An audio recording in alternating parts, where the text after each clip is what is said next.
ಓಂ ಶಾಂತಿ ವೀಕ್ಷಕರೇ ಗಮನಿಸಿ. ನಾನು ಇವತ್ತು ನಿಮಗೆ ತಾಯ್ತಾ ಬರೋದು ಹೇಗೆ ಅಂತ ಹೇಳ್ಕೊಡ್ತೀನಿ. ಆಮೇಲೆ ನೆಕ್ಸ್ಟು ನಾನು ನಿಮಗೆ ಶ್ರೀಚಕ್ರ ಬರೆಯೋದು ಹೇಗೆ ಅಂತ ಹೇಳ್ಕೊಡ್ತೀನಿ. ನೋಡಿ, ಇದು ತಾಯ್ತಗಳು ಬರಿಬೇಕಾದ್ರೆ ನಾವು ತಾಯ್ತಗಳನ್ನು ಸಿದ್ಧ ಮಾಡ್ಕೋಬೇಕಾದ್ರೆ ಏನೆಲ್ಲ ಮೆಟೀರಿಯಲ್ ಬೇಕು ಅಂತ ನೋಡೋಣ. ನೋಡಿ, ಏನೆಲ್ಲ ಮೆಟೀರಿಯಲ್ ಬೇಕಂದರೆ ಮೊದಲಿಗೆ ನಾವು ಈ ರೀತಿ ತಾಯ್ತಗಳನ್ನು ತೊಗೋಬೇಕು. ಇವು ಗ್ರಂಥಿಗೆ ಅಂಗಡಿಯಲ್ಲಿ ನಿಮ್ಗೆ ಸಿಗುತ್ತೆ. ಎಲ್ಲಿ ಸಿಗುತ್ತೆ? ಗ್ರಂಥಿಗೆ ಅಂಗಡಿಯಲ್ಲಿ ನಿಮಗೆ ಇವು ಸಿಗ್ತವೆ. ನೆನ್ಪಿಟ್ಕೊಳ್ಳಿ, ಗ್ರಂಥಿಗೆ ಅಂಗಡಿಯಲ್ಲಿ ನಿಮಗೆ ಸಿಗ್ತವೆ. ಈ ಥರ ಖಾಲಿ ತಾಯ್ತ ಸಿಗುತ್ತೆ. ಅದಕ್ಕೆ ಈ ಖಾಲಿ ತಾಯ್ತಕ್ಕೆ ಈ ದಾರ ತೊಗೋಬೇಕು. ನೋಡಿ, ದಾರ ಕಲ್ಲರ್ ಸಿಗುತ್ತೆ. ಹಳದಿ ಕಲ್ಲರ್ ಇದೆ, ಇದು ರೆಡ್ಡು, ಬ್ಲ್ಯಾಕು, ವೈಟ್ ಎಲ್ಲ ಮಿಕ್ಸ್ ಇರುತ್ತೆ. ಬ್ಲ್ಯಾಕ್ ಇಲ್ಲ, ಇದು ಒಂದು ಕೇಸರಿ ಕಲ್ಲರ್ ಕೂಡ ಇರುತ್ತೆ. ನಿಮಗೆ ಯಾವ ದಾರ ಬೇಕೋ ಆ ದಾರ ಹಾಕ್ಕೋಬೋದು. ನೆಕ್ಸ್ಟ್ ನೋಡಿ, ಇದು ಗೊರಾಚಾರ್ ಬರುತ್ತೆ. ಇದು ಗೊರಾಚಾರ್ ಅಂತ ಬರುತ್ತೆ. ಏನು ಬರುತ್ತೆ? ಗೊರಾಚಾರ್ ಅಂತ ಗೊತ್ತಾಯ್ತಲ್ಲ, ಇದು ಗೊರಾಚಾರ್ ಅಂತ ಬರುತ್ತೆ. ಇದಾದಮೇಲೆ ನಿಮಗೆ ಗೊತ್ತಾಯ್ತಲ್ಲ ಗೊರಾಚಾರ್ ಅಂತ. ಇದು ಕೇಸರಿ ಅಂತ ಬರುತ್ತೆ. ಕಸ್ತೂರಿ ಅಂತ ಬರುತ್ತೆ. ಓಕೆದಾ? ಇದು ಕಸ್ತೂರಿ. ಓಕೆನಾ? ಕಸ್ತೂರಿ ಅಂತ ಇರುತ್ತೆ. ಇವೆರಡೂ ಆದಮೇಲೆ ಈ ತಾಯ್ತ ಅಂತ ಬೇಕು. ಖಾಲಿ ತಾಯ್ತಗಳು, ಇದೆಲ್ಲ ಖಾಲಿ ತಾಯ್ತ ಇರುತ್ತೆ. ಬಿಚ್ಚಿದ್ರೆ ಪೈಪೆಲ್ಲ ಇದು ಓಪನ್ ಆಗುತ್ತೆ. ಗೊತ್ತಾಯ್ತಲ್ಲ, ಇದು ಬಿಚ್ಚಬೇಕು. ಮುಚ್ಚಳ ಬರುತ್ತೆ. ನೋಡಿ, ಈ ರೀತಿ ನೀವು ಬಿಚ್ಕೋಬೋದು. ಈ ರೀತಿ ಬಿಚ್ಕೊಂಡ್ರೆ ಏನಾಗುತ್ತೆ, ಇದು ಖಾಲಿ ಇರುತ್ತೆ. ನೋಡಿ, ಮುಚ್ಚಳ ಗೊತ್ತಾಯ್ತಲ್ಲ. ಇದೇನಿದು ನೋಡಿ, ತಾಯ್ತು. ಓಕೆನಾ? ಅದರದ್ದು ಮುಚ್ಚಳ ಇದು. ಓಕೆತಾನ? ಇದು ಮುಚ್ಚಳ ಇರುತ್ತೆ. ಅಷ್ಟೇ, ಮುಗೀತು. ಎಲ್ಲ ಬಿಚ್ಬೋದು. ಆಮೇಲೆ ಕಾಲು ಇರುತ್ತೆ. ಒಳಗೆ ಏನು ಇರೋದಿಲ್ಲ. ನೀವು ಇದಕ್ಕೆ ತುಂಬಬೇಕಾಗುತ್ತೆ. ಆದರೆ ಇದಕ್ಕೆ ನೀವೊಂದು ಇದು ಕಟ್ ಮಾಡ್ಕೋಬೇಕು. ಏನು ಕಟ್ ಮಾಡ್ಕೋಬೇಕು? ಇದಕ್ಕೆ ಒಂದು ಹಾಳೆ ಬರುತ್ತೆ. ನೋಡಿ, ಇಲ್ಲಿ ಹಾಳೆಗಳಿದೆ. ಈ ಥರ ಹಾಳೆಗಳು ಬರುತ್ತೆ. ಪಂಚಲೋಹದ ಹಾಳೆಗಳಿರುತ್ತೆ. ಇದು ಪಂಚಲೋಹದ ಹಾಳೆಗಳು. ಇದು ತಗೊಳ್ಳಿ, ಚೆನ್ನಾಗಿರೋದು ಆಗಬೇಕು. ನೋಡಿ, ಇದು ಎಲ್ಲೋ ವೇಸ್ಟ್ ಇದೆ. ಇದು ಬೇಡ. ಇದು ವೇಸ್ಟ್ ಇದೆ, ಬೇಡ. ಇದನ್ನು ಸೈಡ್ಗಿಡಿ. ಓಕೆ. ಇದು ನೋಡಿ, ಶ್ರೀಚಕ್ರ ಕೂಡ ಖಾಲಿ ಇದಿದೆ. ಇದ್ರ ಮೇಲೆ ಬರೀ ಖಾಲಿ ಇರುತ್ತೆ. ಯಾವುದೇ ಬೀಜಾಕ್ಷರ ಮಂತ್ರ ಇರೋದಿಲ್ಲ. ನೀವು ಬೇಕಾದಕ್ಕೆ ಬೀಜಾಕ್ಷರ ಮಂತ್ರನ ನೀವು ಕೂರಿಸ್ಕೋಬೋದು ಇದಕ್ಕೆ. ಗೊತ್ತಾಯ್ತಲ್ಲ? ಇದು ಕೂಡ ಒಂದು ಅಷ್ಟಿರುತ್ತೆ. ಇದರಲ್ಲಿ ನೀವು ಶ್ರೀಚಕ್ರನಲ್ಲಿ ಯಾವ ರೀತಿ ಬೀಜಾಕ್ಷರ ಬೇಕೋ ಆ ಥರ ನೀವು ಕೂರಿಸ್ಕೋಬೋದು. ಗೊತ್ತಾಯ್ತಲ್ಲ? ವಿದ್ಯೆ ಯಾರು ಗುರುಗಳಿದ್ದಾರೆ ಅವ್ರು ತಯಾರು ಮಾಡೋರು. ನೋಡಿ, ಇದು ಹಾಳೆ. ಒಂದು ಹಾಳೆ ತೊಗೋಬೇಕು. ಇದರಲ್ಲಿ ಜಾಸ್ತಿ ಏನು ಬೇಡ. ನೀವು ಒಂದು ಹಾಳೆ ತೊಗೊಂಡ್ರೆ ಒಂದು ಹಾಳೆ ನೀಟಾಗಿರೋ ತೊಗೋಬೇಕು. ಮುಂದುಗಡೆ ನೀಟಾಗಿ ನೋಡಿ, ಇಷ್ಟು ನೀಟಾಗಿ ಕಾಣಬೇಕು. ಬರೆಯುವಾಗ ಈ ರೀತಿ ಬರೀಬೇಕಾಗುತ್ತೆ ನೀಟಾಗಿ. ಗೊತ್ತಾಯ್ತಲ್ಲ? ಇದ್ರ ಮೇಲೆ ಎಷ್ಟು ಬೇಕು ಅಷ್ಟು ಕಟ್ ಮಾಡ್ಕೋಬೇಕಾಗುತ್ತೆ. ಇದಕ್ಕೆ ಪೈಪ್ಗೆ ನಮ್ಗೆ ಎಷ್ಟು ಬೇಕೋ ಅಷ್ಟೇ. ನೋಡಿ, ಪೈಪ್ ಸೈಜ್ ಎಷ್ಟಿರುತ್ತೆ ಅದಕ್ಕಿಂತ ಚಿಕ್ಕದಾಗಿ ಕಟ್ ಮಾಡಬೇಕು. ಅಂದರೆ ಇಲ್ಲಿ ಕಟ್ ಮಾಡಬೇಕು. ಗೊತ್ತಾಯ್ತಾ? ಇದಕ್ಕೆ ಕಟ್ ಮಾಡ್ಬೇಕಾದ್ರೆ ಏನೆಲ್ಲ ಐಟಮ್ಸ್ ಬೇಕು, ಟೂಲ್ಸ್ ಬೇಕು ಅಂತ ನೋಡ್ಕೋಬೇಕು. ನಾವು ಟೂಲ್ಸ್ಗೆ ನೋಡಿ, ಈ ಥರ ಸ್ಕೇಲ್ನಲ್ಲಿ ಇದೆಲ್ಲ ನಿಮಗೆ ಫ್ಯಾನ್ಸಿ ಸ್ಟೋರಲ್ಲಿ, ಬುಕ್ಸ್ ಅಂಗಡಿಯಲ್ಲಿ ಸಿಗುತ್ತೆ. ಇವೆಲ್ಲ ಸಿಗ್ತವೆ. ಯಾವುದು? ಜಾಮಿಟರ್ ಬಾಕ್ಸ್ ಒಂದು ನೋಡಿ, ಜಾಮಿಟರ್ ಬಾಕ್ಸ್ ಒಂದು ಕೂಡ ತೊಗೋಬೇಕು. ನೆನ್ಪಿಟ್ಕೊಳ್ಳಿ, ಒಂದು ಜಾಮಿಟರ್ ಬಾಕ್ಸ್ ತೊಗೋಬೇಕು. ಜಾಮಿಟರ್ ಬಾಕ್ಸಲ್ಲಿ ನಿಮ್ಗೆ ಏನೇನಿರ್ತದೆ, ಮಕ್ಕಳಿಗಿರೋಂಥ ಎಲ್ಲ ವಸ್ತುಗಳು ಇರುತ್ತೆ. ಆಮೇಲೆ ಪೆನ್ ತೊಗೋಬೇಕು. ಏನು ನೋಡಿ, ಇದು ಜಾಮಿಟರ್ ಬಾಕ್ಸ್. ಇದು ಪೆನ್ಸಿಲ್ ಇರುತ್ತೆ. ಒಂದು ಪೆನ್ಸಿಲು, ಪೆನ್ನು ನೋಡಿ, ಇದು ಪೆನ್ಸಿಲು ಆಮೇಲೆ ಪೆನ್ನು, ಆಮೇಲೆ ಇದಕ್ಕೆ ಬೇಕಾದಂಥ ಈ ಕಾಂಪಾಕ್ಸು, ಮತ್ತೊಂದು ಇವೇನೇನೋ ಇರ್ತಾವಲ್ಲಪ್ಪ. ನೋಡಿ, ಇದೇನೋ ಪೆನ್ಸಿಲ್ ಜೀವ ಕೈಮಿ ಏನೇನೋ ಅಂತಿರಲ್ಲ, ಶಾರ್ಪ್ನರ್. ಇದು ಗೊತ್ತಲ್ಲ ನಿಮಗೆ? ಇದು ಮಾಮೂಲು ಎರೇಸರು ಎಲ್ಲ ಇದರಲ್ಲಿ ಇರುತ್ತೆ. ಎರೇಸರೆಲ್ಲ ಇರುತ್ತೆ, ನಿಮ್ಗೆ ಗೊತ್ತಿದೆ ಜಾಮಿಟ್ರಿ ಬಾಕ್ಸಲ್ಲಿ. ಇದೊಂದು ಜಾಮಿಟ್ರಿ ಬಾಕ್ಸ್. ಅಷ್ಟೇ ಅಲ್ಲ, ಜಾಮಿಟ್ರಿ ಬಾಕ್ಸ್ ಜೊತೆಗೆ ನೀವು ಈ ಥರ ಒಂದು ಕತ್ರಿ ತೊಗೋಬೇಕು. ಒಂದು ಒಳ್ಳೆ ಕತ್ರಿ ತೊಗೋಬೇಕು. ಇವಾಗ ನೋಡಿ, ಏನೇನು ವಸ್ತುಗಳಾಯ್ತು ನೋಡ್ಕೊಬಿಡಿ. ನೋಡಿರಿ, ಮೇಯ್ನ್ ಪೆನ್ಸಿಲ್ ಒಂದು ಇರಬೇಕು, ಪೆನ್ ಒಂದು ಇರಬೇಕು, ಕತ್ರಿ ಇರಬೇಕು. ಅದಕ್ಕೆ ಬೇಕಾದಂಥ ಜಾಮಿಟ್ರಿ ಸ್ಕೇಲ್ ಇರಬೇಕು. ನೋಡಿ, ಸ್ಕೇಲ್ ದೊಡ್ಡದಿದೆ, ನಂದು ದೊಡ್ಡದು ಇದೆ. ಇದಕ್ಕೆ ಸದ್ಯಕ್ಕೆ ಈ ಥರ ತಾಯ್ತೆಲ್ಲ ಬರೋಕ್ಕೆ ಚಿಕ್ಕದೇ ಸಾಕು. ದೊಡ್ಡದು ಅಲ್ಲಿದೆ, ಮೇಲೆ ಇದೆ. ಅದು ಆಮೇಲೆ ನಾನು ನಿಮಗೆ ತೋರಿಸ್ತೀನಿ. ಓಕೆನಾ? ಇಷ್ಟು ಐಟಮ್ಸು ತೊಗೋಬೇಕು. ನೋಡ್ಕೊಳ್ಳಿ ಏನೇನು ಅಂದ್ಬಿಟ್ಟು. ಫಸ್ಟು ತಾಯ್ತ, ಆಮೇಲೆ ಕಸ್ತೂರಿ, ಗುರಾಚಾರು, ಆಮೇಲೆ ಇನ್ನೂ ಒಂದೇ ನೋಡ್ರಿ, ಇದು ಬಂದು ಅಶ್ವಗಂಧ. ಇದು ತೊಗೋಬೇಕು. ಇದ್ರ ಜೊತೆಗೆ ಇನ್ನೂ ಭೂತಾಳ. ನೋಡಿ, ಭೂತಾಳ ಕಾಯಿ. ಇದು ಭೂತಾಳ ಚಕ್ಕೆ. ಈ ಭೂತಾಳ ಚಕ್ಕೆ ಕೂಡ ತೊಗೋಬೇಕು. ಇನ್ನೂ ಇಲ್ಲೇ ಅರಿಶಿನ, ಕುಂಕುಮ, ಅಕ್ಷತೆ ಎಲ್ಲ ಇರುತ್ತೆ. ನೋಡಿ, ಅರಿಶಿನ ಇದು ಕುಂಕುಮ, ಅರಿಶಿನ, ಕುಂಕುಮ, ಅಕ್ಷತೆ ಎಲ್ಲ ತೊಗೋಬೇಕು. ಹಾಗೆ ದೀಪ, ಆಮೇಲೆ ಪಕ್ಕದಲ್ಲಿ ಊದು ಕಡ್ಡಿ ಹಚ್ಚೋಕ್ಕೆಲ್ಲ ಇಷ್ಟು ಮಾಡ್ಕೋಬೇಕು. ನೆನ್ಪಿಟ್ಕೊಳ್ಳಿ. ಇಷ್ಟರ ಜೊತೆಗೆ ಒಂದು ಪುಸ್ತಕ. ನೋಡಿ, ಈ ಥರ ಒಂದು ದೊಡ್ಡ ಪುಸ್ತಕ ಇಟ್ಕೋಬೇಕು. ನೆನ್ಪಿಟ್ಕೊಳ್ಳಿ, ದೊಡ್ಡ ಪುಸ್ತಕ ಕೂಡ ಒಂದು ನೀವು ಇಟ್ಕೋಬೇಕು. ನೆನಪಿಟ್ಕೊಳ್ಳಿ. ಈಗ ನೋಡಿ ಇಲ್ಲಿ ಒಂದು ಪುಸ್ತಕ ಅಂತ ಇರುತ್ತೆ, ಗೊತ್ತಾಯ್ತಲ್ಲ? ಪುಸ್ತಕ ಅಂತ ಇರುತ್ತೆ ವೀಕ್ಷಕರೇ, ಗಮನಿಸಿ. ಈ ಪುಸ್ತಕದಲ್ಲಿ ನೀವು ಕೆಲವು ಮಂತ್ರ, ಬೀಜಾಕ್ಷರ ಮಂತ್ರಗಳನ್ನು ಬರೆದು ಇಟ್ಕೋಬೇಕು ಮನೆಗಳ ರೂಪದಲ್ಲಿ. ನೋಡಿ, ನಾನು ಬರೆದು ಇಟ್ಕೊಂಡಿದ್ದೀನಿ ಮನೆಗಳ ರೂಪದಲ್ಲಿ. ಏತಕ್ಕಾಗಿ ಈ ರೀತಿ ಬರೆದಿಟ್ಕೋಬೇಕಂದ್ರೆ ಬೀಜಾಕ್ಷರ ಮಂತ್ರಗಳನ್ನು ಆಲ್ರೆಡಿ ನಾನು ನಿಮಗೆ ಕೆಲವೊಂದು ವೀಡಿಯೋಗಳಲ್ಲಿ ಬೀಜಾಕ್ಷರ ಮಂತ್ರಗಳನ್ನು ತೋರಿಸಿದ್ದೀನಿ. ಆ ಮಂತ್ರಗಳನ್ನು ಈ ರೀತಿ ಒಂದು ಪುಸ್ತಕದಲ್ಲಿ ಬರೆದಿಟ್ಕೊಳ್ಳಿ. ಬರೆದಿಟ್ಕೊಬಿಟ್ಟು ಏನು ಮಾಡ್ತೀರಾ, ಇಲ್ಲೆಲ್ಲ ಪರಿಕರಗಳು, ವಸ್ತುಗಳು, ಸಾಮಗ್ರಿಗಳಿದ್ದಾವೆ ತಾಯ್ತಾ ಬರೀಲಿಕ್ಕೆ. ಅಲ್ಲಿ ಆ ಪುಸ್ತಕನ ಇಟ್ಕೊಬಿಟ್ಟು ಈ ಎಲ್ಲ ಐಟಮ್ಸ್ ಇಟ್ಕೊಬಿಟ್ಟು ಏನು ಹಾಳೆ ಇರುತ್ತೆ, ಹಾಳೆ, ಪಂಚಲೋಹದ ತಾಮ್ರದ ಹಾಳೆ, ತೆಳುವಾದ ಹಾಳೆ ಗ್ರಂಥಿಗೆ ಅಂಗಡಿಯಲ್ಲಿ ನಿಮಗೆ ಸಿಗುತ್ತೆ ಅಲ್ವಾ? ಅದನ್ನು ತಗೋಬೇಕು. ಅದನ್ನು ತಗೊಂಡು ಏನು ಮಾಡ್ತೀರಾ, ನೀಟಾಗಿ ಅದಕ್ಕೆ ಒಂದು ಸ್ಕೇಲು, ಒಂದು ಅಸ್ತ್ರ ಬೇಕು. ಅಂದರೆ ಪೆನ್ಸಿಲು, ಪೆನ್ನು ಅಥವಾ ಮೊಳೆ ಅಥವಾ ಒಂದು ಅಸ್ತ್ರ. ನಾನು ಒಂದು ಅಸ್ತ್ರ ಇಟ್ಕೊಂಡಿದ್ದೀನಿ, ಸಿದ್ಧಿ ಮಾಡ್ಕೊಂಡಿರ್ತಕ್ಕಂಥ ಅಸ್ತ್ರ. ಅದರ ಜೊತೆಗೆ ಸ್ಕೇಲು, ಗೊತ್ತಾಯ್ತಲ್ಲ? ಇಲ್ಲಿ ಎರಡೇ ಬೇಕಾಗಿರೋದು. ಒಂದು ಹಾಳೆ, ಗೊತ್ತಾಯ್ತಲ್ಲ? ಸ್ಕೇಲು, ಒಂದು ಹಾಳೆ, ಮತ್ತು ಆ ತಾಯ್ತಕ್ಕೆ ಎಷ್ಟಿದೆ ಅಂತ ನೋಡ್ಕೋಬೇಕು. ತಾಯ್ತಕ್ಕೆ ಅಳತೆ ಮಾಡಿ ನೋಡ್ಕೋಬೇಕು. ತಾಯ್ತಕ್ಕೆ ಅಳತೆ ಮಾಡಿ ನೋಡಿದಾಗ ಅದರಲ್ಲಿ ಮುಕ್ಕಾಲು ಭಾಗ ಕಟ್ ಮಾಡ್ಕೋಬೇಕು. ಎಷ್ಟು ಕರೆಕ್ಟಾಗಿ ತಾಯ್ತಾ ಇಟ್ಕೊಳ್ಳಿ. ಈ ರೀತಿ ನೋಡಿರಿ, ಹಾಳೆ ಇದೆಲ್ಲ ಹಾಳೆ. ಈ ಹಾಳೆಗೆ ಏನು ಮಾಡಬೇಕು, ಈ ರೀತಿ ಇಟ್ಕೊಳ್ಳಿ. ಅಲ್ಲಿಗೆ ಎಷ್ಟು, ಒಂದು ಮುಕ್ಕಾಲು ಭಾಗ ಕರೆಕ್ಟ್ಗೆ ಸ್ಕೇಲಲ್ಲಿ ಮಾರ್ಕ್ ಮಾಡಿ. ನೋಡಿ, ಸ್ಕೇಲಲ್ಲಿ ಮಾರ್ಕ್ ಮಾಡಿ ಮುಕ್ಕಾಲು ಭಾಗ ಎಷ್ಟು ಬರುತ್ತೆ ನೋಡ್ಕೊಳ್ಳಿ. ಒಂದು ಸ್ಕೇಲ್ ತಗೊಳ್ಳಿ, ಚಿಕ್ಕ ಸ್ಕೇಲ್ ತಗೊಳ್ಳಿ. ಒಂದು ದೊಡ್ಡ ಸ್ಕೇಲು, ಒಂದು ಚಿಕ್ಕ ಸ್ಕೇಲ್ ಇರಬೇಕು. ಯಾಕಂದರೆ ಕೆಲವೊಂದು ಸಾರಿ ದೊಡ್ಡ ಸ್ಕೇಲ್ ಬೇಕಾಗುತ್ತೆ, ಕೆಲವೊಂದು ಸಾರಿ ಚಿಕ್ಕ ಸ್ಕೇಲ್ ಸಾಕು. ಈಗ ನೋಡಿ, ಚಿಕ್ಕ ಸ್ಕೇಲು ಒಂದು ಏನೋ ಕೆಳಗಡೆ ಒತ್ತಡಕ್ಕೆ ಏನಾದರೂ ಕೆಳಗಡೆ ಇಟ್ಕೊಳ್ಳಿ, ಸ್ವಲ್ಪ ಹೈಟ್ಗೆ ಏನಾದರೂ ಒಂದು, ಗೊತ್ತಾಯ್ತಲ್ಲ? ಆಮೇಲೆ ಸ್ಕೇಲ್ ಆಗಿಬಿಟ್ಟು ನಾನು ಆಗಲೇ ಹೇಳಿದೆ ತಾಯ್ತಕ್ಕೆ ಮುಕ್ಕಾಲು ಭಾಗ, ಗೊತ್ತಾಯ್ತಾ? ನಾನು ಆಗಲೇ ಹೇಳಿದೆ ತಾಯ್ತಕ್ಕೆ ಮುಕ್ಕಾಲು ಭಾಗ ಅಳತೆ ಮಾಡ್ಕೋಬೇಕು. ತಾಯ್ತಕ್ಕೆ ಮುಕ್ಕಾಲು ಭಾಗ ಅಳತೆ ಮಾಡ್ಕೋಬೇಕು. ಯಾಕೆಂದರೆ ತಾಯ್ತೊಳಗೆ ನಾವು ಈ ಕಟ್ ಮಾಡ್ತೀವಿ. ಈಗ ಇದೆಲ್ಲ ಬೀಜಾಕ್ಷರ ಮಂತ್ರ ಬರೆದ ಮೇಲೆ ಕಟ್ ಮಾಡ್ತೀವಿ. ಆಗ ತಾಯ್ತದಲ್ಲಿ ಮುಕ್ಕಾಲು ಭಾಗ ಒಳಗಡೆ ಅದು ಹೊರಟೋಗ್ಬೇಕು, ಮುಕ್ಕಾಲು ಭಾಗ ಒಳಗಡೆ ಸೇರ್ಕೋಬೇಕು. ಏನು ನಾವು ಬರೆದಂಥ ತಾಯ್ತದ ತಗಡು, ಅದಕ್ಕೆ ಮುಕ್ಕಾಲು ಭಾಗ. ಅದೇ ನೀವು ದೊಡ್ಡದಾಗಿ ಕಟ್ ಮಾಡಿಬಿಟ್ರೆ ಒಳಗಡೆ ಹೋಗೋದಿಲ್ಲ, ಗೊತ್ತಾಯ್ತಲ್ಲ? ಆಮೇಲೆ ಬೀಜಾಕ್ಷರ ಮಂತ್ರಗಳಲ್ಲಿ ಎಷ್ಟೆಷ್ಟು ಅಕ್ಷರಗಳಿದೆ ನೋಡ್ಕೋಬೇಕು. ಬೀಜಾಕ್ಷರ ಮಂತ್ರಗಳಲ್ಲಿ ಎಷ್ಟೆಷ್ಟು ಅಕ್ಷರಗಳಿದೆ, ಎಷ್ಟು ಬೀಜಾಕ್ಷರ ಮಂತ್ರ, ಎಷ್ಟು ಮನೆಗಳು ಮಾಡ್ಕೋಬೇಕು. ಮನೆಗಳು ಈ ತಗೊಂಡು ನೋಡಿ, ಈಗ 2 ಬೀಜಾಕ್ಷರ ಮಂತ್ರಕ್ಕೆ ಒಂದು ಕಡೆ ಆಗುತ್ತೆ, ಗೊತ್ತಾಯ್ತಲ್ಲ? ಅಡ್ಡಡ್ಡ ನಾವು 2 ಅಡ್ಡಡ್ಡ ಇಟ್ಕೊಂಡ್ರೆ 2 ಬೀಜಾಕ್ಷರ ಮಂತ್ರಕ್ಕೆ ಆಗುತ್ತೆ. ಅಂದರೆ 6 ಮನೆ ಆಗುತ್ತೆ, ಗೊತ್ತಾಯ್ತಲ್ಲ? 6 ಮನೆ ಆಗುತ್ತೆ. ಈ ಮಗು ಆಗ್ಲಿಂದ ನನಗೆ ತುಂಬ ಇಲ್ಲಿ ಇದು ಮಾಡುತ್ತೆ. ಈ ಮಗು ಬಂದು ನಾನಿರ್ತಕ್ಕಂಥ ಮನೆಗೆ ಆಪೋಸಾಗಿ ಹಳ್ಳಿಯಲ್ಲಿರುತ್ತೆ. ಹಳ್ಳಿಯಿಂದ ಇಲ್ಲಿಗೆ ಬರುತ್ತೆ. ಅದು ಹೊಲ ಎಲ್ಲ ಸುತ್ತಾಕೊಂಡು ಓಡಾಡ್ಕೊಂಡು ಬರುತ್ತೆ ಇಲ್ಲಿ. ಇದ್ರ ಜೊತೆಗೆ ಇನ್ನೂ 10 ಮಕ್ಕಳನ್ನ ಕರ್ಕೊಂಡು ಬರುತ್ತೆ ಬೇಸಿಗೆ ರಜೆಗಳಲ್ಲಿ. ಈಗ ಸದ್ಯಕ್ಕೆ ಇದು ಒಂದೇ ಇದೆ. ಇವರಮ್ಮ 2ನೇ ಮಗುಗೆ ಡೆಲಿವರಿ ಆಗಿದೆ. ಇದರ ಹೆಸರು ಧೃತಿ ಅಂತ. ಇದು ಹಾಗಾಗಿ ಬರುತ್ತೆ, ಸುಮ್ಮನೆ ಇಲ್ಲಿ ತೀಟ ಮಾಡುತ್ತೆ. ಇರಲಿ, ಅದಿಲ್ಲ ಅಂದರೆ ನನಗೂ ಬೇಜಾರಾಗುತ್ತೆ. ಹಾಗಾಗಿ ಬರುತ್ತೆ, ಆಟ ಆಡ್ಕೊಂಡಿರುತ್ತೆ, ಏನೋ ಚಾಕ್ಲೇಟ್ ತಿನ್ಕೊಂಡು ಹೋಗುತ್ತೆ. ಸದ್ಯಕ್ಕೆ ಇಲ್ಲಿ ತೊಂದರೆ ಮಾಡುತ್ತೆ. ಓಕೆ ಇವರೇ, ಈಗ ನೋಡಿ ಜಾಮೆಟ್ರಿ ತೊಗೊಂಡಿದ್ದೀನಿ ನಾನು. ಜಾಮೆಟ್ರಿನಲ್ಲಿ ಸ್ಕೇಲ್ ತೊಗೋತೀರಿ. ಸ್ಕೇಲ್ ತೊಗೊಂಡು ನೀಟಾಗಿ ಮಾರ್ಕ್ ಮಾಡ್ಕೋಬೇಕು. ನಾನೊಂದು ಅಸ್ತ್ರ ಕೈಯಲ್ಲಿ, ಏನಪ್ಪ ಅಸ್ತ್ರ ಅಂದ್ರೆ ಅದು ನೋಡ್ರಿ, ಕೈಯಲ್ಲಿ ಅಸ್ತ್ರ ಏನು ಗೊತ್ತಾ, ಅದು ಮೊದಲು ನಾನು ಸಿದ್ಧಿ ಮಾಡ್ಕೊಂಡಿರ್ತಕ್ಕಂಥ ಬಾಲಸುಬ್ರಹ್ಮಣ್ಯ ಶೂಲ, ಅದು ಸುಬ್ರಹ್ಮಣ್ಯ ಶೂಲ ಅಸ್ತ್ರ. ಅದು ಗೊತ್ತಾಯ್ತಾ? ಯಾವುದೋ ಒಂದು ಏನೋ ಒಂದು ಮೊಳೆ ಅಲ್ಲ, ಮೊಳೆ ಅಂದ್ಕೊಬೇಡ್ರಿ, ಅದು ಅಸ್ತ್ರ ನೆನ್ಪಿಟ್ಕೊಳ್ಳಿ.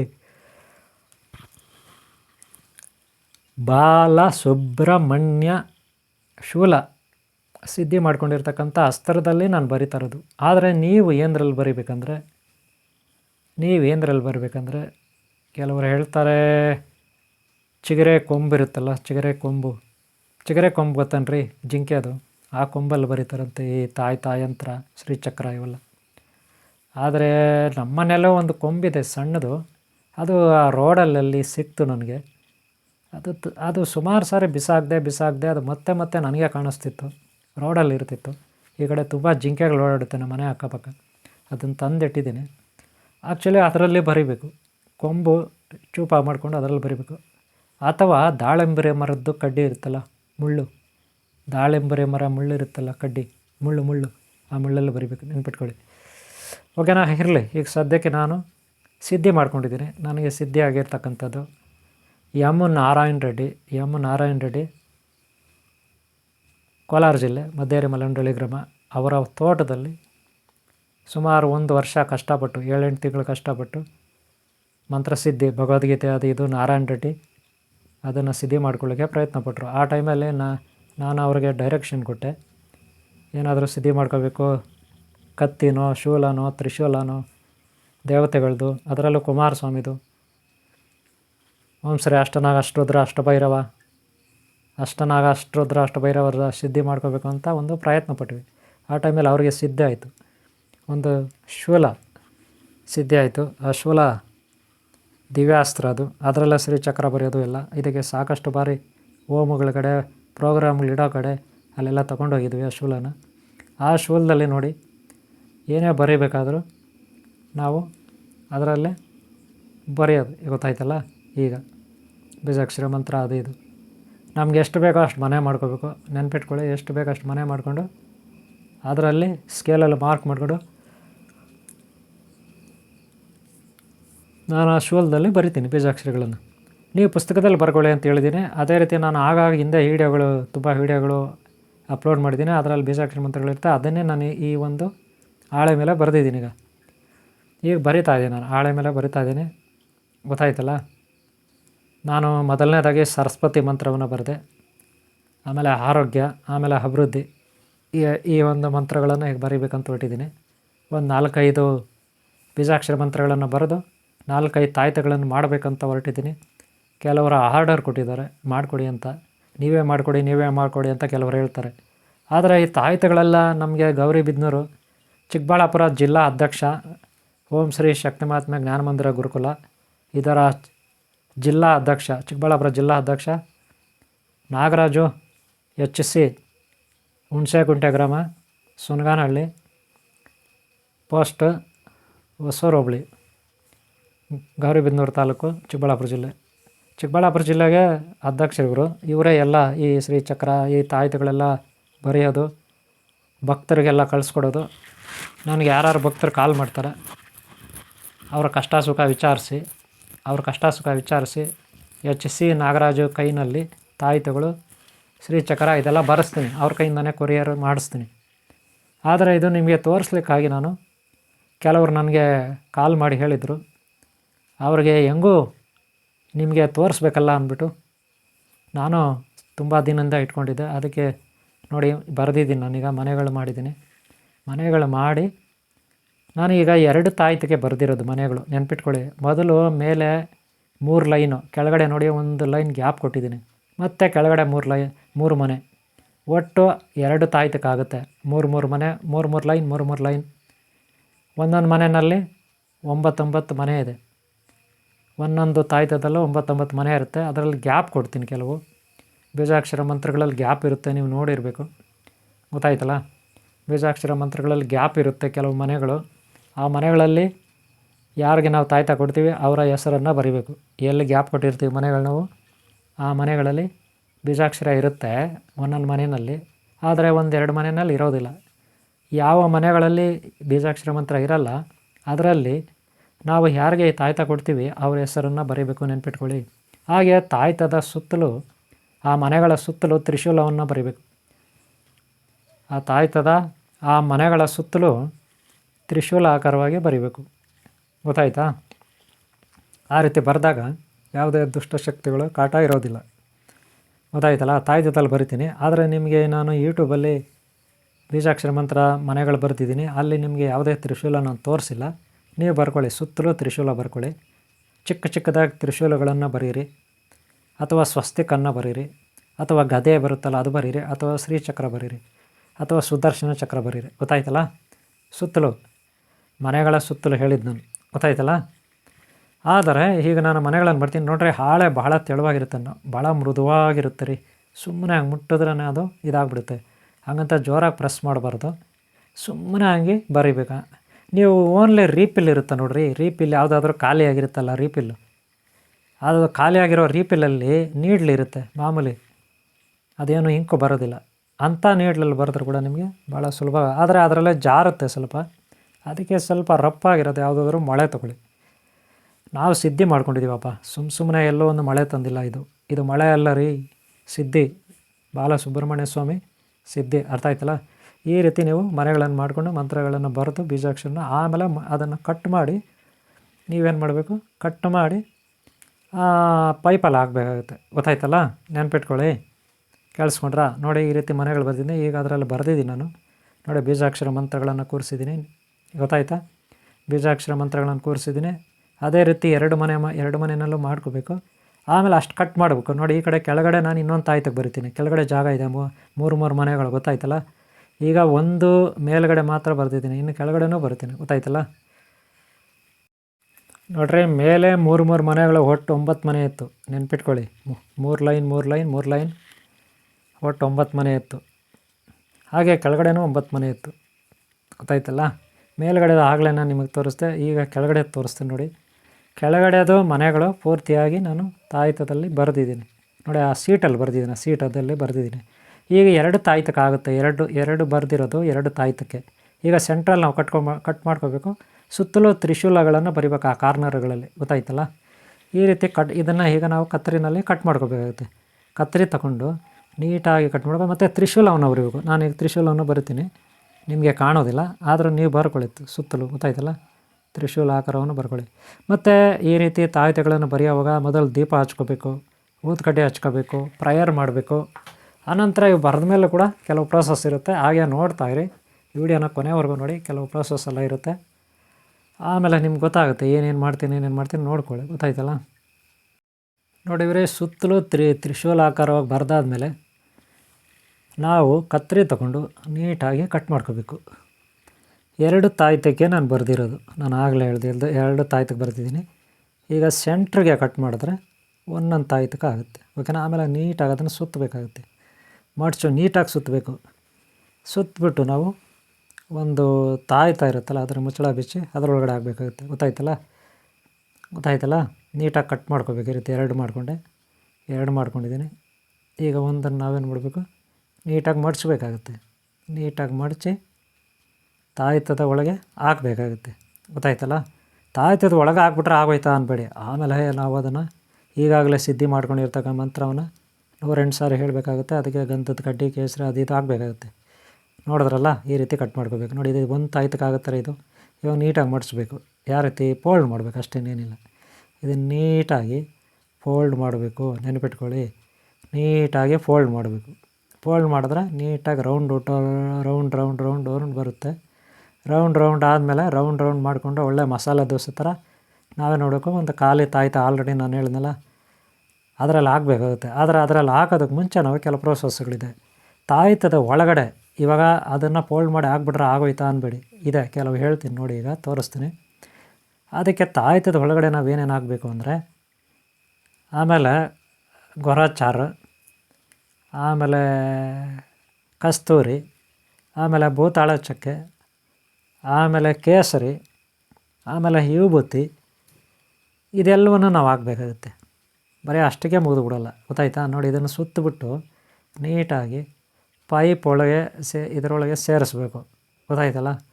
ಪೈಪ್ ಒಳಗೆ ನೀವು ಸೇರಿಸ್ಬೇಕಾಗತ್ತೆ. ಆಮೇಲೆ ಪೈಪ್ ಒಳಗೆ ಅದನ್ನು ಸೇರಿಸ್ಬಿಟ್ರೆ ಏನು, ನಾವು ಆ ಸುತ್ತಿನ ಪೈಪ್ ಒಳಗೆ ಯಾವುದು ತಾಯ್ತ ಖಾಲಿ ತಾಯ್ತಲ್ಲ ಅದರಲ್ಲಿ ಸೇರಿಸ್ಬಿಡ್ಬೇಕು. ಗೊತ್ತಾಯ್ತಲ್ಲ? ಅದರಲ್ಲಿ ಸೇರಿಸ್ಬಿಟ್ರೆ ಆಮೇಲೆ ಸೇರಿಸಿ ಆದಮೇಲೆ ಅದರೊಳಗಡೆ ಇನ್ನೂ ಖಾಲಿ ಜಾಗ ಇರುತ್ತೆ. ಯಾಕಂದರೆ ನಾವು ಮುಕ್ಕಾಲು ಭಾಗನೇ ಅದನ್ನು ಕಟ್ ಮಾಡಿರೋದು. ಅಷ್ಟೇ ಅಲ್ಲದ ಒಳಗಡೆ ಜಾಗ ಇರುತ್ತೆ. ಆಗ ನಾವು ಕಸ್ತೂರಿ, ಗೊರಚಾರು, ಆಮೇಲೆ ಭೂತಾಳ ಚಕ್ಕೆನೂ ಸಣ್ಣ ಪೀಸ್ಗಳು ಮಾಡ್ಕೊಂಡು ಹಾಕಬೇಕಾಗುತ್ತೆ. ಗೊತ್ತಾಯ್ತಲ್ಲ? ನೋಡಿ, ಈಗ ಇದು ನೀಟಾಗಿ ಒಳಗಡೆ ಆಯಿತು. ಒಳಗಡೆ ಅದನ್ನು ಇಟ್ಟಾಯಿತು. ಈಗ ನೀವು ನೆಕ್ಸ್ಟು ಇದರಲ್ಲಿ ಏನಪ್ಪ ಮಾಡಬೇಕಂದ್ರೆ, ನಾವಿದು ಹಾಕಿ ಆದಮೇಲೆ ಗೊತ್ತಾಯ್ತಾ, ಇದು ನೋಡಿ ಕೇಸರಿ ನೆನ್ಪಿಟ್ಕೊಳ್ಳಿ. ಕೇಸರಿ ಕೂಡ ಅದರಲ್ಲಿ ತುಂಬಬೇಕು, ಸ್ವಲ್ಪ ಕೇಸರಿ ತುಂಬಬೇಕು. ಇದನ್ನು ಕೇಸರಿ ಅಂದ್ಬಿಟ್ರೆ ಕೇಸರಿ ಅಲ್ರಿ, ಅಶ್ವಗಂಧ, ನೆನ್ಪಿಟ್ಕೊಳ್ಳಿ. ಅಶ್ವಗಂಧನೇ ನಾನು ಕೇಸರಿ ಅಂತ ಕರೀತಾ ಇರೋದು. ಅಶ್ವಗಂಧ ಕೇಸರಿ. ನಿಮ್ಮ ಹತ್ರ ಅಶ್ವಗಂಧ ಇಲ್ಲಾಂದರೆ ಕೇಸರಿ ಆಗಿ. ಇದು ಭೂತಾಳೆ. ಏನು ಭೂತಾಳೆ? ರಕ್ತ ಭೂತಾಳೆ. ಏನು ಭೂತಾಳೆ? ರಕ್ತ ಭೂತಾಳೆನ ಏನು ಮಾಡಬೇಕು? ಸ್ವಲ್ಪ ಕಟ್ ಮಾಡ್ಕೋಬೇಕು, ಪೀಸ್ ಕಟ್ ಮಾಡ್ಕೋಬೇಕು. ಆ ತುಂಡು ಏನು ಮಾಡಬೇಕು? ಅದರೊಳಗಡೆ ಹಾಕಬೇಕು, ತಾಯ್ತದೊಳಗೆ ಹಾಕಬೇಕು. ವಶೀಕರಣಕ್ಕೆ, ನೆನ್ಪಿಟ್ಕೊಳ್ಳಿ, ಇದು ವಶೀಕರಣಕ್ಕೆ ರಕ್ತ ಭೂತಾಳೆ ಇವೆಲ್ಲ ಹಾಕಿದಾಗ ಒಂದು ಶಕ್ತಿ ಬರುತ್ತೆ, ಅದಕ್ಕೆ ಜೀವ ತುಂಬೋದು. ಹಿಂಗೆ ರೀ, ಅರ್ಥ ಆಯ್ತನ್ರಿ? ಸುಮ್ಮನೆ ತಗಡು ತಂದುಬಿಟ್ಟು ಅಲ್ಲೇನೋ ತಾಯ್ತಾ ತಂದುಬಿಟ್ಟು ನಾನು ಒಂದು ಯಾವುದೋ ಮೊಳೆ ಹಿಡ್ಕೊಬಿಟ್ಟು ಬರೆದ್ಬಿಡ್ತೀನಿ, ಅದರೊಳಗಡೆ ಏನೋ ಒಂದು ಅಕ್ಷರಗಳು, ಬೀಜಾಕ್ಷರಗಳು ಕೊಟ್ಟಿದ್ದಾರೆ, ಬರೆದ್ಬಿಟ್ಟು ಆಗ್ಬಿಡ್ತೀನಿ ಅಂದರೆ ಆಗಲ್ಲ. ಅದಕ್ಕೆ ಒಂದು ನಿಷ್ಠೆ, ನಿಯಮ, ನಿಷ್ಠೆ ಇವೆಲ್ಲ ಇರಬೇಕು. ನೀಟಾಗಿ ಸ್ನಾನ ಮಾಡಿ ನೀವು ಕೂತ್ಕೋಬೇಕು, ಒಳ್ಳೆಯ ವಾರ ಕೂತ್ಕೋಬೇಕು. ನೋಡಿ, ಇದು ಗೋರಾಚಾರ, ಅರ್ಥ ಆಯ್ತಾ? ಗೋರಾಚಾರ ರೀ ಇದು. ಆಮೇಲೆ ನೋಡ್ರಿ, ಅಲ್ಲಿ ಕಸ್ತೂರಿ ಇದೆ, ಬ್ಲ್ಯಾಕ್ ಕಲರ್, ಅದು ಕಸ್ತೂರಿ, ಗೊತ್ತಾಯ್ತಲ್ಲ? ಕಸ್ತೂರಿ, ಗೋರಾಚಾರ ಎಲ್ಲ ಅದರೊಳಗಡೆ ತುಂಬಬೇಕು, ತಾಯ್ತದೊಳಗೆ ತುಂಬಬೇಕು, ಗೊತ್ತಾಯ್ತನ್ರಿ? ತಾಯ್ದೊಳಗೆ ತುಂಬಿಟ್ಟು ಆಮೇಲೆ ಮುಚ್ಚಳನ ನೀಟಾಗಿ ಒಂದು ಕಟಿಂಗ್ ಪ್ಲೇಯರ್ ತೊಗೋಬೇಕು ರೀ. ಎಲೆಕ್ಟ್ರಿಕಲ್ ಕೆಲಸ ಮಾಡ್ತಾರಲ್ಲ ಕಟಿಂಗ್ ಪ್ಲೇಯರು, ಅದರಲ್ಲಿ ಮುಚ್ಚಳನ ಎರಡೂ ಕಡೆ ಇರ್ತದೆ ಮುಚ್ಚಳ, ನೀವು ಎರಡೂ ಕಡೆ ಟೈಟ್ ಮಾಡಬೇಕು, ಗೊತ್ತಾಯ್ತಾ? ಫುಲ್ಲಾಗಿ ಟೈಟ್ ಮಾಡಬೇಕು, ನೆನ್ಪಿಟ್ಕೊಳ್ಳಿ. ಯಾಕಂದರೆ ಅದನ್ನೆಲ್ಲ ತೊಗೊಂಡು ಹೋದವರು ಮಲ್ಕೋತಾರೆ, ಓಡಾಡ್ತಾರೆ, ಕೂತ್ಕೋತಾರೆ, ಅಲ್ಲಿ ಇಲ್ಲಿ ಹೋಗ್ತಾರೆ, ಸ್ನಾನ ಮಾಡ್ತಾರೆ, ಅದು ಮುಚ್ಚಳ ಲೂಸಾಗಿ ಬಿಚ್ಚೋಗ್ಬಿಟ್ಟು ಕೆಳಗಡೆ ಬಿದ್ದೋಗುತ್ತೆ, ಅರ್ಥ ಆಯ್ತಾ? ಹಂಗೆ ಆಗಬಾರ್ದು. ಮುಚ್ಚಳ ಬಿದ್ದೋದ್ರೆ ಆಮೇಲೆ ಅದು ಏನು ಮಾಡೋದು, ವೇಸ್ಟ್ ಆಗುತ್ತೆ. ಅದಕ್ಕೆ ಫುಲ್ಲಾಗಿ ಕಟಿಂಗ್ ಪ್ಲೇಯರಲ್ಲಿ ಟೈಟ್ ಮಾಡಬೇಕು, ತಾಯ್ತಾನ, ಗೊತ್ತಾಯ್ತಲ್ಲ? ಕಟಿಂಗ್ ಪ್ಲೇಯರಲ್ಲಿ ಫುಲ್ಲಾಗಿ ಟೈಟ್ ಮಾಡಬೇಕು. ಫುಲ್ಲಾಗಿ ಟೈಟ್ ಮಾಡಿದ್ರೆ ಅದು ಮತ್ತೆ ಬಿಚ್ಚೋಗೋದಿಲ್ಲ, ಗೊತ್ತಾಯ್ತಲ್ಲ? ಮತ್ತೆ ಅದು ಬಿಚ್ಚೋಗೋದಿಲ್ಲ, ಗೊತ್ತಾಯ್ತಾ? ಈ ರೀತಿಯೇ ಮಾಡಬೇಕಾಗುತ್ತೆ ತಾಯ್ತವನ್ನ, ಗೊತ್ತಾಯ್ತೇನ್ರಿ? ನೋಡ್ರಿ, ಕಟ್ಟಿಂಗ್ ಪ್ಲೇಯರಲ್ಲಿ ಆ ಕಡೆ ಈ ಕಡೆ ಮುಚ್ಚಳ ಇರುತ್ತೆ, ಹಂಗಂತ ಟೈಟ್ ಮಾಡ್ರಿ ಅಂದ್ಬಿಟ್ರೆ ಭಯಾನುಗ ಮಾಡೋಕ್ಕೆ ಹೋಗ್ಬೇಡಿ, ಹೊಡೆದೋಗುತ್ತೆ, ನೆನ್ಪಿಟ್ಕೊಳ್ಳಿ. ಒಂದು ಮೀಡಿಯಮ್ಮಾಗಿ ಹಿಡ್ಕೋಬೇಕು, ಒಂದು ಮೀಡಿಯಮ್ಮಾಗಿ ಟೈಟ್ ಮಾಡಬೇಕು, ಗೊತ್ತಾಯ್ತಾ? ಕೈಯಲ್ಲಿ ಹಿಡ್ಕೊಂಡು ಆಮೇಲೆ ಟೈಟ್ ಮಾಡಿರಿ ಅಂತ ಹೇಳ್ಬಿಟ್ರೆ ನೀವು ಗಟ್ಟಿಯಾಗಿ ಹಿಡ್ಕೊಬಿಟ್ರಂದ್ರೆ ಪಟ್ ಅಂತ ಹೊಡೆದೋಗುತ್ತೆ, ನೆನ್ಪಿಟ್ಕೊಳ್ಳಿ. ಹಂಗೆ ಮಾಡಬಾರ್ದು. ಒಂದು ಮೀಡಿಯಮ್ಮಾಗಿ ನಿಮ್ಮ ಆಮೇಲೆ ನಾನು ಟೈಟ್ ಮಾಡ್ತೀನಿ, ನನಗೂ ಶಕ್ತಿ ಇದೆ ಅಂತ ಮಾಡೋಕ್ಕೆ ಹೋಗ್ಬೇಡಿ. ಟೈಟ್ ಮಾಡಿ ಚೆಂದಾಗಿ ಟೈಟ್ ಮಾಡಬೇಕು, ಗೊತ್ತಾಯ್ತಾ? ತುಂಬ ಟೈಟು ಅಲ್ಲ, ತುಂಬ ಅದು ಲೂಸು ಅಲ್ಲ, ಹಂಗಿರ್ಬೇಕು. ಟೈಟ್ ಮಾಡಿ ಆದಮೇಲೆ ಅಲ್ಲಿಗೆ ಪ್ರೋಸೆಸ್ ಕಂಪ್ಲೀಟ್ ಆಗುತ್ತೆ. ಆಮೇಲೆ ದಾರ ಆಗಬೇಕು, ಗೊತ್ತಾಯ್ತೇನ್ರಿ? ಆಮೇಲೆ ದಾರ ಓಂ ಶಾಂತಿ. ವೀಕ್ಷಕರೇ, ಅಭಿಮಾನಿಗಳೇ, ಗುರುಮಕ್ಕಳೇ, ಭಕ್ತರೇ, ನಿಮ್ಮೆಲ್ಲರಿಗೂ ಒಳ್ಳೆಯದಾಗಲಿ. ನೋಡಿ ಇವರೇ, ತಾಯ್ತಗಳು ರೆಡಿ ಆಯಿತು. 1 2 3 4 ತಾಯ್ತ ರೆಡಿ ಇದೆ. ಇದನ್ನು ಕೊರಿಯರಲ್ಲಿ ನಾವು ನೀಟಾಗಿ ಪ್ಯಾಕ್ ಮಾಡಿ ಕಳಿಸ್ಬೇಕಾಗುತ್ತೆ, ನೆನ್ಪಿಟ್ಕೊಳ್ಳಿ. ಆದರೆ ಇದರಲ್ಲಿ ಕಲರ್ ದಾರ ಇದೆಲ್ಲ ಗುರೂಜಿ ಅನ್ಬೇಡಿ, ಹೌದು ನಿಜ. ನೋಡಿರಿ, ಇದರಲ್ಲಿ ಕಲರ್ ದಾರ ಇರುತ್ತೆ, ಯಾವಾಗಲೂ ಮೀಡಿಯಮ್ಮು. ನೋಡಿ, ನಾನು ಈಗ ಎತ್ಕೊತೀನಲ್ಲ, ಇದೇನಪ್ಪ ಅಂದ್ರೆ ನೋಡಿ, ಇದರಲ್ಲಿ 2 ಕಲರ್ ಇದೆ. ನಮ್ಮ ಶತ್ರುಗಳು ನಾಶ ಆಗಬೇಕು, ನಾವು ಉದ್ಧಾರ ಆಗಬೇಕು, ಅದಕ್ಕೆ ಅದು ಆ ರೀತಿ, ಗೊತ್ತಾಯ್ತಾ? ಇನ್ನೂ ಕೆಲವಿದ್ದಾವೆ, ತೋರಿಸ್ತೀನಿ ನಾನೀಗ. ಫುಲ್ ಹಳದಿ ಕಲರ್ ಇದೆ ನೋಡಿ, ಅದು ಶಾಂತಿ ಸಂಕೇತವನ್ನು, ಅಂದರೆ ಶಾಂತಿ ಅಂದರೆ ಅದು ಕೂಡ ಸ್ವಲ್ಪ ಮೀಡಿಯಮ್ಮೆ. ಈ ಕಡೆ ಒಂದು ವೈಟು, ಬ್ಲ್ಯಾಕು, ರೆಡ್ಡು ಎಲ್ಲ ಇರುತ್ತೆ ನೋಡಿ ದಾರ, ಅದು ಬಂದು ಶತ್ರುಗಳ ನಾಶಕ್ಕೆ. ಹಾಗೆ ರೆಡ್ ಕಲರ್ ಇರುತ್ತಲ್ಲ, ಅದು ಆರೋಗ್ಯಕ್ಕೆ, ಗೊತ್ತಾಯ್ತಾ? ಹಾಗೆ ಕಲರ್ ದಾರಗಳು ಒಂದೊಂದಕ್ಕೂ ಒಂದೊಂದು ರೀತಿಯ ಇರ್ತದೆ. ಫಾರ್ ಎಕ್ಸಾಂಪಲ್ಲು ಶಾಂತಿಗೆ ಯೆಲ್ಲೋ ಕಲರ್, ವಿದ್ಯೆಗೆಲ್ಲ ಸರಸ್ವತಿ. ಅದೇ ಬ್ಲ್ಯಾಕ್ ಕಲರ್, ವೈಟ್ ಕಲರ್ ಅದು ಮಹಾಕಾಳಿದೆಲ್ಲ ಇರುತ್ತೆ, ಗೊತ್ತಾಯ್ತೇನ್ರಿ? ಹಾಗೇನೋ ರೆಡ್ ಕಲರ್ ಇದೆ, ಅದು ಗಣಪತಿದೆಲ್ಲ ಇರುತ್ತೆ. ಆಯುರ್ವೇದಿಕ್ ಮೆಡಿಸನ್ ಎಲ್ಲ ಬರುತ್ತಲ್ಲ, ವೈದ್ಯ, ಆ ರೀತಿ, ಗೊತ್ತಾಯ್ತಲ್ಲ? ಈಗ ನೀವು ತಾಯ್ತಗಳನ್ನು ರೆಡಿ ಮಾಡಿ ದಾರಗಳು ಹಾಕೋವಾಗ ಒಂದು ನಿಯಮ ಇರುತ್ತೆ, ಒಂದು ಶಿಸ್ತು ಇರುತ್ತೆ, ಒಂದು ವಿಧಾನ ಇರುತ್ತೆ, ಓಕೆನಾ? ಈ ರೀತಿ ನೀವು ಮಾಡ್ಕೋಬೇಕು. ಓಕೆ, ನಿಮ್ಮೆಲ್ಲರಿಗೂ ಒಳ್ಳೆಯದಾಗಲಿ. ಈ ವಿಡಿಯೋ ನಿಮ್ಗೆ ಇಷ್ಟ ಆದರೆ ಒಂದು ಲೈಕ್ ಮಾಡೋದು ಬರಿಬೇಡಿ. ಹಾಗೆ ಹಿಂದಿನ ಭಾಗ ನೋಡಿ, ಮುಂದಿನ ಭಾಗ ನೋಡಿ, ತಾಯ್ತವನ್ನ ಹೇಗೆ ಮಾಡೋದು ಅಂತ ನಾನು ಹೇಳಿದ್ದೀನಿ. ಆದರೆ ಇದಕ್ಕೆ ಭಾನುವಾರ, ಪೌರ್ಣಮಿ ದಿನ, ಹಾಗೆ ಪುಣ್ಯಕಾಲಗಳಲ್ಲಿ ನೀವು ಈ ಕೆಲಸ ಮಾಡಿ. ಒಳ್ಳೆಯ ನಕ್ಷತ್ರ ಗ್ರಹಬಲ ಇರುವ ಕಾಲಮಾನಗಳಲ್ಲಿ ಬರೀರಿ, ಓಕೆನಾ? ಆ ಟೈಮಲ್ಲಿ ಬರೋದು ಜನಗಳಿಗೆ, ಭಕ್ತರಿಗೆ ಆದಷ್ಟು ಅವ್ರು ಏನು ಕೊಡ್ತಾರೆ ಅದು ದಕ್ಷಿಣ ತೊಗೊಳ್ಳಿ, ಹಂಗಂತ ಎಷ್ಟೆಷ್ಟು ತೊಗೊಬೇಡಿ. ಏನು ನೀವು ಬಂಡವಾಳ ಹಾಕಿದಿರಿ ಇದಕ್ಕೆ, ಯಾಕೆಂದರೆ ಅಂಗಡಿನಲ್ಲಿ ನೀವು ಕಷ್ಟಪಟ್ಟು ತರ್ತೀರ, ಹಾಗೆ ಕೊರಿಯರ್ ಮಾಡಬೇಕು, ಇಲ್ಲಿ ಕೂತ್ಕೊಂಡು ಮಾಡಬೇಕು. ನಿಮ್ಮ ಗುರುದಕ್ಷಿಣೆ ತೊಗೊಳ್ಳಿ, ಹಾಗೆ ಪೋಸ್ಟ್ ಆಫೀಸ್ನಲ್ಲಿ ಅಲ್ಲಿ ಬಿಲ್ ಕೊಡಬೇಕು, ಅದಕ್ಕೂ ತೊಗೊಳ್ಳಿ. ಕೊರಿಯರ್ಗೆ ಹಣ ಬೇಕು, ಪೋಸ್ಟ್ ಆಫೀಸ್ನಲ್ಲಿ ಪೋಸ್ಟ್ ಮಾಡೋಕ್ಕೆ ಹಣ ಬೇಕು, ಗ್ರಂಥಿಗೆ ಅಂಗಡಿಯಲ್ಲಿ ಸ್ಟೋರ್ನಲ್ಲಿ ಮೆಟೀರಿಯಲ್ ತರೋಕ್ಕೆ ಹಣ ಬೇಕು ನಿಜ. ಹಾಗೆ ಓಡಾಡಲಿಕ್ಕೆ ಪೆಟ್ರೋಲ್ ಖರ್ಚಾಗುತ್ತೆ ನಿಜ. ನೀವು ಕಷ್ಟಪಡ್ತೀರ, ನಿಮಗೆ ಗುರುದಕ್ಷಿಣೆ ಬೇಕು. ಇದನ್ನು ಅರ್ಥ ಮಾಡ್ಕೊಂಡು ಭಕ್ತರು ಕೂಡ ಗುರುಗಳಿಗೆ ಕೊಡಬೇಕು. ಹಾಗೆ ಗುರುಗಳಾದವರು ಕಿತ್ಕೊಂಡು ತಿನ್ನಬಾರ್ದು ಭಕ್ತರನ್ನ. ಪರರ ವಸ್ತು ಪಾಷಾಣ ಅಂತಾರೆ, ವಿಷ ಅಂತಾರೆ. ಬೇರೆಯವ್ರ ವಸ್ತುಗಳು ವಿಷದ ಸಮಾನ. ಅದಕ್ಕೆ ನಾವು ಯಾರ್ದು ಕದಿಬಾರ್ದು, ಯಾರಿಗೂ ವಂಚನೆ ಮಾಡಬಾರ್ದು. ಹಾಗೆ ಸುಳ್ಳು ಪೇಳು ಹೇಳಿನೂ ಸಂಪಾದನೆ ಮಾಡೋಕ್ಕೆ ಪ್ರಯತ್ನ ಪಡಬಾರ್ದು. ಪರರ ಸೇವೆ ಪರಮಾತ್ಮನ ಸೇವೆ, ಜನಗಳ ಸೇವೆ ಜನಾರ್ದನ ಸೇವೆ. ಓಕೆ, ಈ ವಿಡಿಯೋ ಇಷ್ಟ ಆದರೆ ಒಂದು ಲೈಕ್ ಮಾಡಿ, ಸಬ್ಸ್ಕ್ರೈಬ್ ಆಗಿಲ್ಲ ಹಾಕೊಳ್ಳಿ. ನಿಮ್ಮೆಲ್ಲರೂ ಒಳ್ಳೆಯದಾಗಲಿ. ಮತ್ತೆ ಸಿಗೋಣ, ಮುಂದಿನ ವಿಡಿಯೋದಲ್ಲಿ ಸಿಗೋಣ. ಓಕೆ ಅವರೇ, ಒಂದು ಲೈಕ್ ಮಾಡೋದು ಮರಿಬೇಡಿ ನೀವು. ಹಿಂದಿನ ವಿಡಿಯೋಗಳು ನೋಡಿ, ಮುಂದಿನ ವಿಡಿಯೋ ನೋಡಿ. ಓಂ ಶಾಂತಿ, ಓಂ ಶಾಂತಿ, ಓಂ ಶಾಂತಿ.